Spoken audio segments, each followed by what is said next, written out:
नमस्कार दोस्तों, मैं हूं डॉक्टर प्रतीक पाटिल। मैं ऑन्कोलॉजिस्ट और हीमेटोलॉजिस्ट हूं, मतलब कैंसर स्पेशलिस्ट और ब्लड कैंसर और ब्लड डिसऑर्डर स्पेशलिस्ट।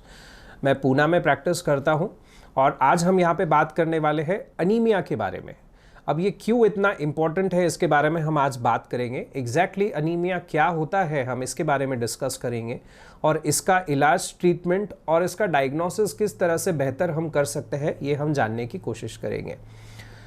तो anaemia is basically deficiency in the red blood cells, मतलब आपकी खून की कमी होना। अब इसके कई रीजंस हो सकते हैं, 100 से ज़्यादा रीजंस हो सकते हैं खून आपके बॉडी में कम होने के। तो उसे हमें कैसे अप्रोच करना चाहिए, इसके बारे में हम बात करेंगे। अगर आपकी बॉडी में खून कम होता है तो इसके कोई ना कोई साइंस या सिम्टम्स आपको ज़रूर दिखाई देंगे। सबसे इंपॉर्टेंट होता है बहुत ज़्यादा वीकनेस होना। वीकनेस होना मतलब वायरल फीवर में जैसे हम दिन भर लेट के बेड पे गुजारते हैं, उसे वीकनेस कहते हैं या फटीग कहते हैं। इसके अलावा खाना खाने की इच्छा ना होना, भूख मर जाना, मेंस्ट्रुअल साइकिल जो मासिक पारी है उसमें ज़्यादा ब्लीडिंग होना और कोई भी बॉडी पार्ट से ज़्यादा खून का जाना या ब्लीडिंग होना, ये सिम्टम्स हो सकते हैं अनीमिया की तरफ। अब ब्लीडिंग किस प्रकार का हो सकता है, तो ब्रश करते समय अगर आपके गम्स से ब्लीडिंग होता है तो उसे भी सिग्निफिकेंट हम कंसिडर करते हैं, या मेंस्ट्रुअल ब्लीडिंग जो होता है उसे भी हम सिग्निफिकेंट कंसिडर करते हैं, या लैट्रिन बहुत ज़्यादा डार्क या ब्लैक कलर की होना, उसे भी हम ब्लीडिंग कंसिडर करते हैं। और अगर आप कल तक या पिछले महीने तक काफ़ी अच्छे लंबे समय तक चल पा रहे थे या दौड़ पा रहे थे या स्टेयर्स पे चढ़ पा रहे थे और अभी अचानक से आपको बहुत ज़्यादा कमज़ोरी हो रही है वो सब करने में, तो ये भी एक साइन हो सकता है अनीमिया की तरफ। तो बेसिकली अनीमिया का डायग्नोसिस इन साइंस और सिम्टम्स के बेसिस पे होता है। जब इसमें से अगर कोई सिम्टम्स आपको होंगे तो आपको आपके हेमेटोलॉजिस्ट से जाके मिलना है। सबसे पहला इन्वेस्टिगेशन जनरली जो हम ऐसे पेशेंट्स को सजेस्ट करते हैं वो है टोटल हीमोग्राम, जिसे सीबीसी भी कहा जाता है, complete blood count with peripheral blood smear.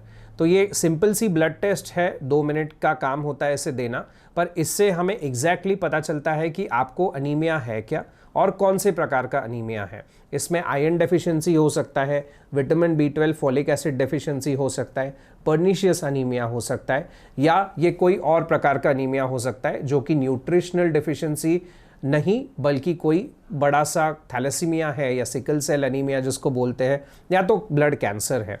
तो ये सब देखने के लिए सीबीसी या कंप्लीट हीमोग्राम ये बहुत बेसिक इन्वेस्टिगेशन है जो आपको 100% करानी है।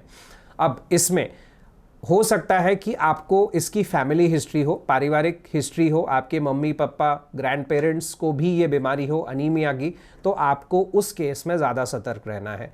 अगर आपको इसमें से कोई भी सिम्टम आता है तो उसका जल्दी से इलाज करना है। कोई भी अनीमिया या खून की कमी जब होती है तो हम चाहते ये है कि इसको टोटली डिफरेंशिएट किया जाए 2 चीज़ों से। एक तो ये कैंसर है या ये कैंसर नहीं है, ब्लड कैंसर की बात हो रही है। तो अगर ये कैंसर नहीं है तो ये किस वजह से हो रहा है। अगर कैंसर है तो ऑब्वियसली हमको कैंसर की ट्रीटमेंट करनी पड़ती है। अगर ये कैंसर नहीं है तो इसके काफ़ी सारे प्रकार हो सकते हैं। कॉमनेस्ट जो होता है वो होता है आयरन डेफिशिएंसी अनीमिया, मतलब आयरन की कमी बॉडी में आयरन की बॉडी में कमी होना। अब ये कमी प्रोडक्शन की वजह से भी हो सकती है और इंक्रीज्ड डिस्ट्रक्शन की वजह से भी हो सकती है। अब इंडियन पॉपुलेशन में आप ज़्यादा करके देखते हैं कि खाना खाने के यूजुअली पहले या बाद में काफ़ी लोग चाय पीना बहुत ज़्यादा पसंद करते हैं। तो ये चीज़ ऐसे लोगों में अनीमिया होना बहुत ज़्यादा कॉमन है। इसका रीज़न ये है कि हम जो भी चाय पीते हैं वो आपके जो खाना खाते हैं उसका आयरन बॉडी में एब्जॉर्ब होने नहीं देता है। तो चाय इज़ बेसिकली आयरन रेपेलेंट, तो वो आयरन को एब्जॉर्ब होने नहीं देगा और आपको अनीमिया होगा। तो ये ऐसी जो आदतें हैं वो डेफिनेटली आपको बंद करनी है, उसमें सुधार करना है। तो आयरन डेफिशिएंसी अनीमिया बहुत इजी प्रकार का ट्रीटमेंट इसका होता है। इसमें कुछ टैबलेट्स और कुछ इंजेक्शंस के स्वरूप में हम देते हैं। 1 से 2 महीने का ये यूजुअली ट्रीटमेंट होता है और ये पूरी तरह से ठीक हो जाता है। इसी के जैसा होता है मेगालोब्लास्टिक अनीमिया, जिसको विटामिन B12 या फोलिक एसिड की डेफिशिएंसी के वजह से ये अनीमिया होता है। तो ऐसे केस में भी हम कुछ मेडिसिन देते हैं। ये प्योर वेजिटेरियंस में बहुत ज़्यादा कॉमन होता है क्योंकि विटामिन B12 और folic acid usually non vegetarian diet और डेयरी प्रोडक्ट्स, मिल्क और मिल्क प्रोडक्ट्स से ज़्यादा हमें मिलता है, जो कि प्योर वेजिटेरियन डाइट में काफ़ी कम होता है। तीसरे प्रकार का जो ग्रुप आता है अनीमियास का, उसमें आते हैं सारे प्री कैंसरस कंडीशंस, जिसको हम बोलते हैं thalassaemia, sickle cell anaemia, aplastic anaemia और इत्यादि। तो बेसिकली ये जो प्रकार है इसको हमें बहुत अच्छी तरह से देखना पड़ता है, क्योंकि इनका रूपांतर आगे जाके कैंसर में हो सकता है, ब्लड कैंसर में हो सकता है। तो अगर इसका सस्पिशन आपके डॉक्टर या आपके हिमेटोलॉजिस्ट को होगा आप में, तो वो आपको बोन मैरो एस्पिरेशन या बायोप्सी करने की सलाह देंगे। ये सिंपल सी प्रोसीजर होती है जिसमें हम पीछे की हड्डी से बोन मैरो का सैंपल बाहर निकालते हैं और एक छोटा सा बोन का टुकड़ा बाहर निकालते हैं, जिसको हम स्टडी करके ये पता लगाते हैं कि एग्जैक्टली प्रॉब्लम कहाँ है, बोन मैरो में है या आपके शरीर में जो खून दौड़ रहा है उसमें है। इसके वजह से आपका डायग्नोसिस 100% कन्फर्म हो जाता है और उसकी ट्रीटमेंट हम और अच्छे से कर सकते हैं। तो अगर आपके डॉक्टर आपको बोन मैरो एस्पिरेशन या बायोप्सी करने की सलाह देते हैं तो प्लीज़ डरिए मत, ये इन्वेस्टिगेशन के लिए आप प्रोसीड करिए। थैलेसीमिया एक ऐसी बीमारी है जो उसके भी कई सब टाइप्स होते हैं, बट जनरलाइज स्टेटमेंट अगर बोलना हो तो थैलेसीमिया फैमिलियल होता है। ये यूजुअली आपके पेरेंट्स में या ग्रैंड पेरेंट्स में आपको इसकी हिस्ट्री मिलेगी और उनको भी ये बीमारी रहेगी, तभी ये आप में आई है। तो इसकी ट्रीटमेंट में कुछ टैबलेट्स होती है और ब्लड ट्रांसफ्यूजन होते हैं, पर इसमें कुछ ज़्यादा सीरियस प्रॉब्लम्स नहीं होती है। वैसे ही सिकल सेल अनीमिया और अप्लास्टिक अनीमिया है जिसमें ब्लड ट्रांसफ्यूजन के बेसिस पे पेशेंट को ट्रीट करना होता है। और जो लास्ट कैटेगरी होती है वो आती है प्रॉपर ब्लड कैंसर्स, जिसको हम ल्यूकेमियाज, लिम्फोमाज, मल्टीपल माइलोमा ऐसे नाम से मेडिकल लैंग्वेज में बात करते हैं। तो इन सब का जो ट्रीटमेंट होता है वो अलग अलग स्वरूप में होता है, कीमोथेरेपी के फॉर्म्स में होता है और अन्य कई इंजेक्शंस और टैबलेट्स के फॉर्म में होता है। तो खून में ब्लड कम होना बेसिकली ये बहुत बड़ी चीज़ है और इसे निगलेक्ट नहीं करना चाहिए।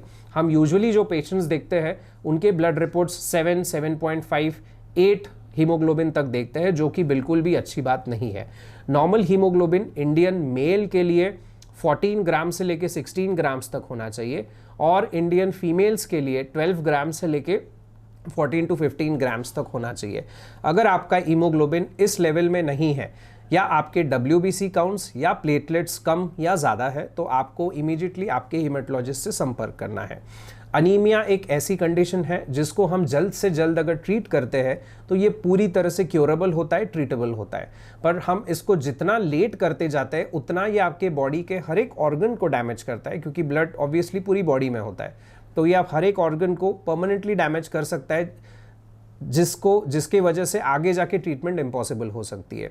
तो अगर आप में इनमें से कोई भी साइंस या सिम्टम्स अनीमिया के हैं तो आपको प्लीज़ आपके हिमेटोलॉजिस्ट से संपर्क करना है और जो योग्य ट्रीटमेंट होगी उसके बारे में वो जान लेना है। अगर अनीमिया, इसके कॉजेज़, इसके सिम्टम्स, इसके साइंस और इसकी ट्रीटमेंट के बारे में आपको और भी कुछ डाउट है जो मैं यहाँ पे कवर ना कर पा रहा हूँ तो आप प्लीज़ इसके नीचे कमेंट्स में लिखिए, तो सो दैट मैं आपको पर्सनली वो इश्यूज़ एड्रेस कर सकता हूँ। धन्यवाद।